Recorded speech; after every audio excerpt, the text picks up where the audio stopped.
E afinal de contas, o que importa a nossos jovens a história da filosofia? Devem eles serem desencorajados a ter opiniões? Diante do montão confuso de todas as que existem? Devem eles também ser ensinados a entoar cantos jubilosos pelo muito que já tão magnificamente construímos? Devem eles, porventura, aprender a odiar e a desprezar a filosofia? E se ficaria quase tentado a pensar nesta última alternativa?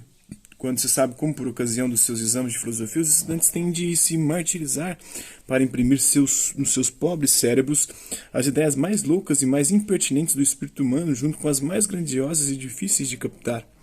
A única crítica de uma filosofia que é possível e que, além disso, é também a única que demonstra algo, quer dizer, aquela que consiste em experimentar a possibilidade de viver de acordo com ela, esta filosofia jamais foi ensinada nas universidades.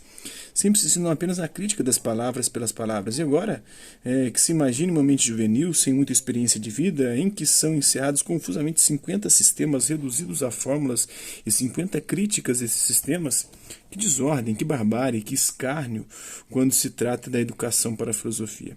De fato, todos concordam em dizer que não se é preparado para a filosofia, mas somente para uma prova de filosofia, cujo resultado já se sabe normalmente que aquele que sai desta prova, eis que é mesmo uma provação, confessa para si com um profundo suspiro de alívio. Graças a Deus não sou um filósofo, mas um cristão e um cidadão do meu país. Isso está nos escritos sobre educação de Nietzsche, né? O polêmico filósofo alemão prossegue em sua crítica afirmando que talvez seja essa mesma intenção com essa suposta educação para a filosofia, afastar a filosofia. Se ela pode colaborar na singularização, aquilo que Nietzsche chama de educar-se a si mesma, a filosofia acaba sendo algo essencialmente perigoso para a manutenção do status quo, pois o Estado perde o controle sobre os indivíduos. No contexto de uma educação massificada e voltada para a subjetivação, cujo resultado é a formação do cidadão passivo, o ensino de filosofia só pode mesmo ser um ensino de história da filosofia que apresente de forma condensada os principais sistemas filosóficos, sem se portarem e examinar em que medida eles podem ou não apresentar algum sentido para a vida dos jovens. Mas, como mostra o filósofo, tal ensino parece mais afastar da filosofia do que aproximar dela, se a compreendemos como experiência e exercício do pensamento. Pensamos, portanto, que tomar a história da filosofia como centro do ensino da filosofia na educação média, como sua matriz para a estruturação curricular, representa um grande risco. Podemos dar a este risco o nome de enciclopedismo. As chances de cairmos em uma situação em que apenas fazemos desfilar frente aos estudantes os filósofos ou os sistemas de pensamento de forma cronológica ou não são imensas. E se isto vier a acontecer, as consequências certamente não serão distintas daquelas já apontadas por Nietzsche. Uma indiferença para com as aulas de filosofia, um desinteresse que pode facilmente evoluir para um desprezo e uma aversão. Por isso pensamos que uma abordagem de natureza temática é mais adequada ao ensino da filosofia se pretendemos um ensino ativo que oportunize experiências de pensamento através de temas filosóficos. Através de temas filosóficos, pensamos ser mais viável sensibilizar os estudantes para o pensamento. Um exemplo, talvez não desperte tanto o interesse do estudante em um primeiro contato, saber o que pensou um filósofo como Platão, que viveu há 2.500 anos atrás. O problema disso aqui, essa proposta temática, né, até é mais interessante mesmo se a gente não pensar em decoreba, em ter que decorar os autores, o que eles pensaram, o que eles falaram, deixar de falar. E, na verdade é uma decoreba muito raso, porque há uma complexidade muito grande naqueles esquemas de cada filósofo que a gente aborda ali, né, dizer, por exemplo, o Hobbes é defensor do absolutismo.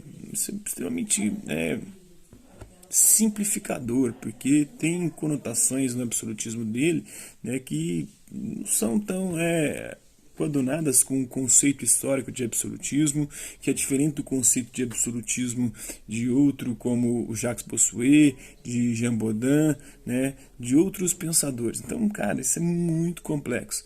Então, é muito complicado a gente, de fato, defender, mas é isso que vai ser exigido em vestibulares. A gente prepara para que esses alunos possam, pelo menos para quem trabalha no ensino médio, para que eles possam ingressar na universidade, no ensino superior. E como é que você vai fazer isso no vestibular? No vestibular é questões fechadas. E aí tem que simplificar o negócio. Então tem que ter um consenso sobre a simplificação. Então há alguns consensos sobre a simplificação, mas muitas das vezes os professores eles colocam questões onde não há essa simplificação. Há uma sofisticação E é extremamente arbitrária, porque o autor da questão ele não conhece profundamente o pensador que ele construiu a questão. E ele não sabe que a alternativa que ele vai colocar. Ele pode ter mais de uma resposta possível se ele tentar colocar respostas similares, parecidas, ou que se aproximam do que o autor defendia como alternativa, com um detalhe ou outro que difere do que o pensamento o autor defendia. Mas mesmo assim pode não ser. Cara, é muito complexo isso. Isso é extremamente complexo. Extremamente foda para a questão da educação. Um exemplo talvez não desperte tanto interesse do estudante um primeiro contato sobre o que um filósofo como Platão, que viveu 2.500 anos atrás, o que ele pensou. Mas o aluno poderá estar muito mais aberto para pensar sobre o amor, algo que faz parte do seu cotidiano, de sua vida, né? E através da tematização do amor, poderemos, por exemplo, ler o diálogo O Banquete e acompanhar, aí já é mais complicado também, ler as obras filosóficas, né? A questão de leitura no Brasil. Eu faço isso no meu canal, que faço as leituras, o povo reclama. Direto o povo fala, mas você só leu. O exercício filosófico é leitura. Não existe filosofia sem leitura. Mas as pessoas querem alguém falando, né? Falando ali, a aula dura 50 minutos, que eu fale 50 minutos. Aí eu não posso ter chamada, não tem o tempo que você perde mudando de uma sala para outra, né? Tem o tempo que você perde passando coisa no quadro. Eu tenho que falar 50 minutos. E quanto mais tempo a gente fala sem consultar a fonte da qual nós estamos falando, maior é a chance da gente falar bobagem e besteira. Isso é extremamente tenso e complicado, né? E os alunos odeiam, né, fazer leitura, né, para acompanhar a teorização sobre o tema produzida pelo mesmo Platão. Os conceitos e argumentos de Platão poderão servir de ferramentas para que o aluno pense sua própria experiência com o amor, produzindo seu próprio percurso do pensamento. Um alerta, porém, em uma abordagem temática, os riscos do enciclopedismo, embora menores, também estão presentes e precisam ser enfrentados. Seria também fácil cair na armadilha de desfilar uma série de temas filosóficos que nós, professores, consideramos absolutamente pertinentes e relevantes, mas que não despertam absolutamente nenhuma curiosidade dos alunos, que, se os estudarem, o farão de maneira burocrática e por obrigação. Então não tem jeito, cara. Nunca vai agradar ninguém, nunca vai dar para... Teríamos de novo aqui o mesmo efeito apontado e criticado por Nietzsche em relação ao ensino da filosofia na Alemanha de seu tempo, despertando mais o desprezo pela filosofia do que o interesse por ela. Segundo nossa maneira de ver, a garantia da possibilidade de que o ensino seja a experimentação do pensar filosófico reside em uma abordagem problemática dos temas. É necessário que o professor evidencie os problemas que estão por trás dos temas e da própria história da filosofia como motores do pensamento, como aquilo que fez com que os filósofos pensassem ao longo da história. É a capacidade de visualizar, de fato, os problemas que mobilizaram os filósofos e os movimentos e trajetórias de pensamento que estes fizeram, que pode produzir nos alunos a possibilidade de que eles se afetem também pelos problemas e se ponham no movimento do pensamento. Sem problema, não há pensamento. Se defendemos uma abordagem temática, porque, a nosso ver, ela facilita a visualização dos problemas filosóficos mais do que uma abordagem histórica. Eu já não concordo tanto. Eu acho que a abordagem histórica você pode extrair coisas que vêm para o nosso cotidiano, né? Não precisa necessariamente pegar um tema do cotidiano para ir lá na história. Você pode pegar a história e dela destacar algo que vai trazer o filósofo, o pensador para o presente. Isso é burrice, isso é ignorância, que não lê, não estuda essa porra nenhuma. Né? Eu concordo que pode ser temático, né? Mas você falar que uma é melhor, superior ou mais adequada, isso é idiotice. Todas elas são possíveis. Eu acho que a ordem cronológica, para mim, na minha perspectiva, é a melhor. Por que é melhor a ordem cronológica histórica? Porque ela vai do menos complexo ao mais complexo. Eu vejo isso na história da filosofia. Eu acho a filosofia antiga muito menos complexa do que a filosofia contemporânea. Muito mais fácil de compreensão, se pegar os pré-socráticos, muito mais simples. Mas tem uma complexidade no pensamento dos pré-socráticos porque não é tão literal aquilo que a gente... Cara, mas o pensamento naquela época era muito menos sofisticado do que é hoje. À medida que o tempo passa, as coisas vão ficando cada vez mais complexas. E aí eu penso como Hegel, o desdobramento das coisas ao longo da história. Então algo que é desse tamanho no começo, né, que é muito simples, é um questionamento, uma visão diferente do mito, da religião, da fé, que é a filosofia, né, que busca o logos, uma explicação racional para as coisas, vai se desdobrando. Essa explicação racional vai ficando cada vez mais difícil, de difícil compreensão. Então, é muito complicado isso, cara.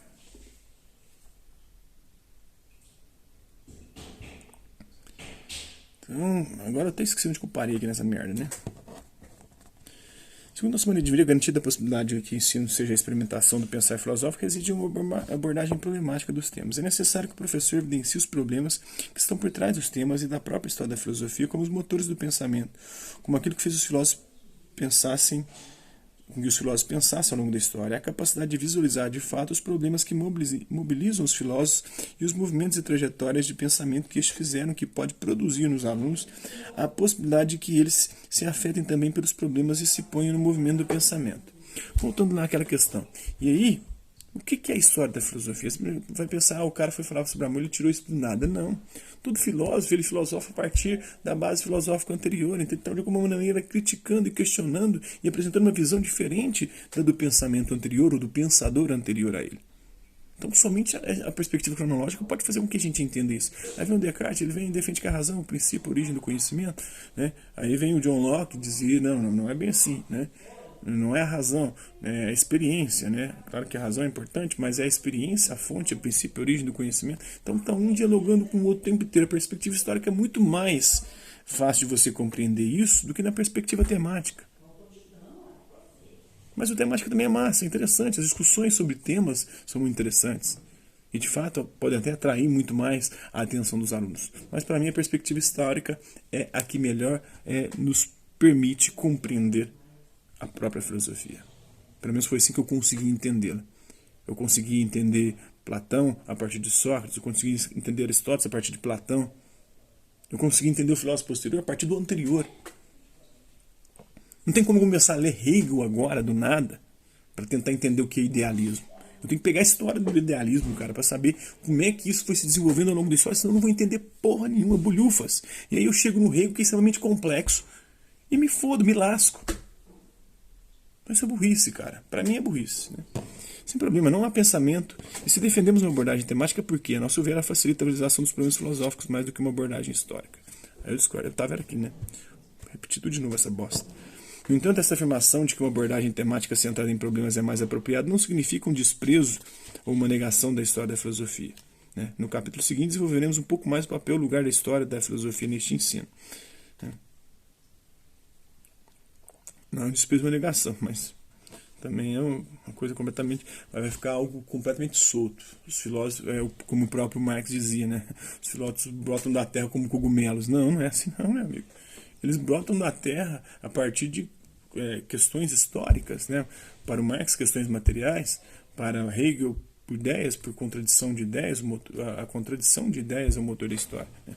Então, da história da filosofia, o que escolher? A história da filosofia e seu ensino não se resume àquela perspectiva crítica que exploramos no capítulo anterior, especialmente a partir das observações de Nietzsche. Né? Convidamos uma vez mais Deleuze para a conversa. Né? O filósofo francês apresentou uma concepção de história da filosofia como arte do retrato, né? Que pode ser bastante interessante para o exercício teórico-prático do ensino da filosofia. Escreveu ele que a história da filosofia não é uma disciplina particularmente reflexiva. É antes como uma arte de retrato em pintura. São retratos mentais conceituais. Como em pintura é preciso fazer semelhante, mas por meios que não sejam semelhantes, por meios diferentes. A semelhança deve ser produzida e não ser um meio para reproduzir. Aí nos contentaríamos em redizer o que o filósofo disse. Os filósofos trazem novos conceitos, eles os expõem, mas não dizem, pelo menos não completamente, a quais problemas esses conceitos respondem. Por exemplo, David Hume expõe um conceito original de crença, mas não diz porque nem como o problema do conhecimento se coloca, de tal forma que o conhecimento seja um modo determinável de crença. A história da filosofia deve não redizer o que disse um filósofo, mas dizer o que ele necessariamente subentendia, o que ele não dizia e que, no entanto, está presente naquilo que diz. Isso nas conversações de Deleuze, né? Que muitas vezes é justamente incompreensível, né?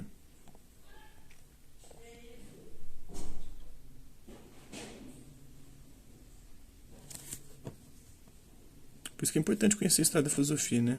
Por exemplo, Hume, né, expõe um conceito original de crença, mas não diz por que nem como o problema do conhecimento se coloca, de tal forma que o conhecimento seja um modo determinado de crença. Mas ele está dialogando com a tradição anterior, né?